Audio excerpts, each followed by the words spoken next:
Hi, this is Julie at Julie Loses, and thank you for tuning in to another very special episode of my online weight loss diary. So, I was talking last week about this goal reward system that I put into place. This experiment with a goal reward is not going exactly as I planned. Certainly not how I hoped. If you aren't caught up with my earlier posts, I decided to attach a compact digital camera as a reward for hitting Wonderland. That's 199.8 pounds or less on the scale.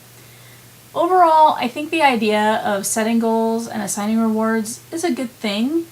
I've definitely been more motivated over the last week or so because I really want that camera in my hands.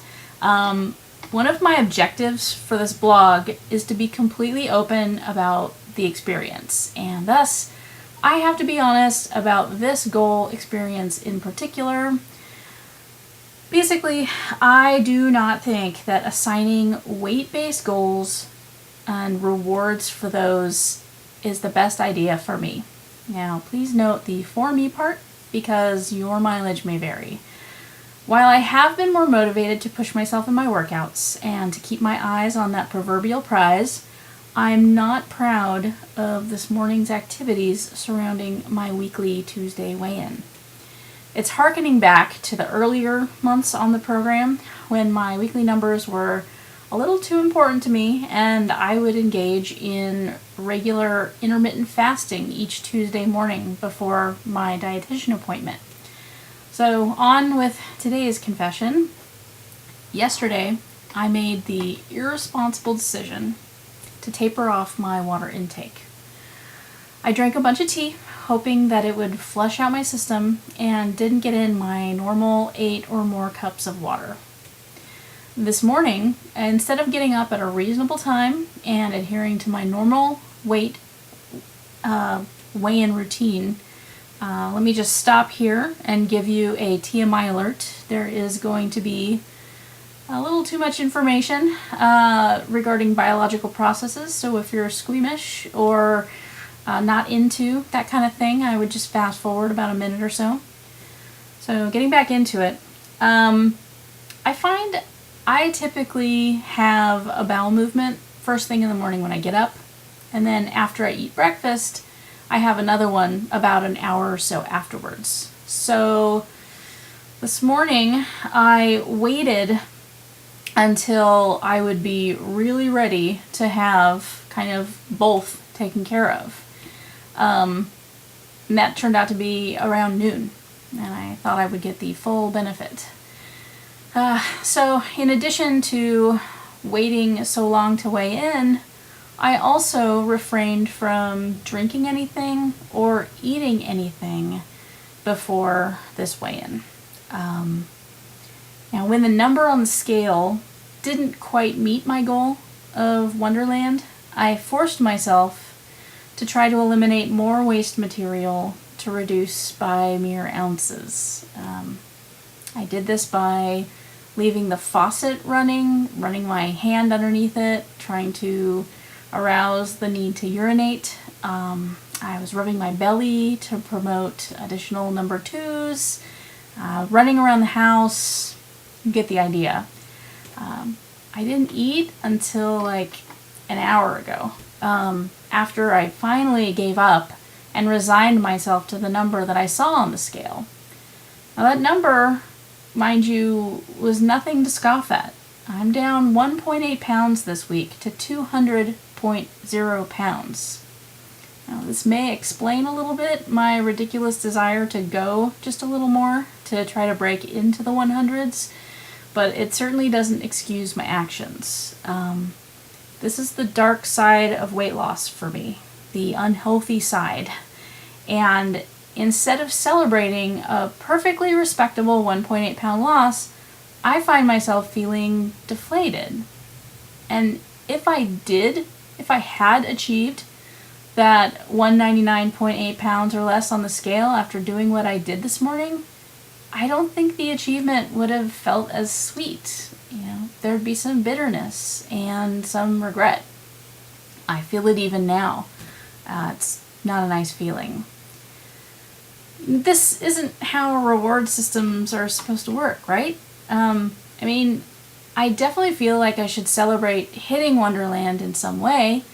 It's an achievement, and it marks, at least in the US where we have imperial units, distinctive transition. But I think setting goal-based rewards that aren't tied to a number, be it weight or inches lost, might be a better system for me. For example, celebrating a week of exceeding my Fitbit minimum steps, or getting 72 ounces of water every day for a week, or even exploring new hiking trails, might produce a healthier approach to implementing rewards. It's clear to me that I have a competitive spirit, but it's also clear to me that I'm not above exploiting my bodily mechanisms to achieve those results. I'm not proud of this, but I have to admit it to move forward. So what's going to happen with this current reward? Well, I'm keeping at it. I'm not going to be chucking it out and going out and buying the camera just for the hell of it, nor am I going to set a whole new goal to base it on. I will follow through with this, but I will not again endure the ridiculousness that I put my body through these past 24 hours.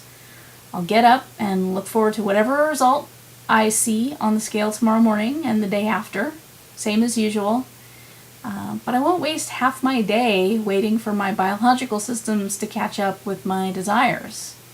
And I think that once I hit Wonderland, I'm gonna taper off my weigh-ins to once per week again, for at least a little while. But for today, I did reward myself for hitting 200 pounds, because that is kind of a big deal. I did that by purchasing the domain julieloses.com for this blog. I had been thinking about it for a while and decided that hitting 200 pounds was deserving of some treat for myself. Now, I'd be lying if I told you that the first reward idea wasn't a Five Guys little cheeseburger, but the domain seems like a much wiser decision. This weight loss process, people, beyond the advantages of being smaller, more fit, and physically feeling healthier, has really given me tremendous insight into what makes me tick, both the good and the bad. I'm learning lessons and hopefully learning to move beyond some of my hang-ups. The benefits have gone well beyond what I originally imagined. And if the me that decided to lose weight in the first place was an entity that I could talk to or communicate with or interact with in some way, I would give her a big hug and tell her thank you so much for taking those first big steps. I'm losing weight, but I'm really gaining a whole lot more. And it sounds silly to say it, but it's really the truth. Thanks so much for coming along with me on this ride. I do appreciate you watching this. This was sort of a difficult confession to make, because it's that, like I said, it's that dark side of weight loss that is not the most bright and motivating feature of these weight loss vlogs, but I think if I'm going through it, I need to remember that I went through it, and it may help other people out there if they're going through it as well. So if you like this, go ahead and hit the thumbs up. If you know anybody who is going through something similar, feel free to share this video with them, and I do hope that you'll subscribe. I think I'm up to 16 subscribers, which is 2 more than I had last Friday, so thank you all you new subscribers, and thanks for following along. You can always go to my website. Again, it was julieloses.wordpress.com, but now you can just type in julieloses.com and find me there. And until next time, take care.